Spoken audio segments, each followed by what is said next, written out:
দেখো বন্ধুরা, এটা সবাই এখানে মাছ ধরছে নৌকা নিয়ে। ঠিক আছে, এখানে বৃষ্টি হয়েছে আজকে প্রচুর, তাই সবাই মাছ ধরছে জেলেরা। ঠিক আছে, সবাই দেখো কত সুন্দর। ঠিক আছে, সবাই মাছ ধরছে। এটা নৌকা, এটা করে আমরা এসেছি।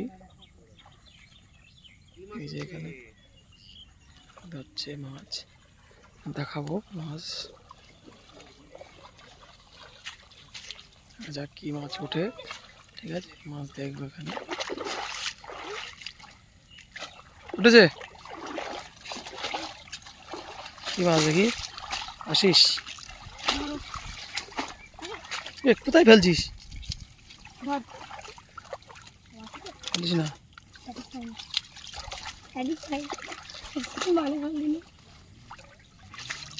উঠেনি।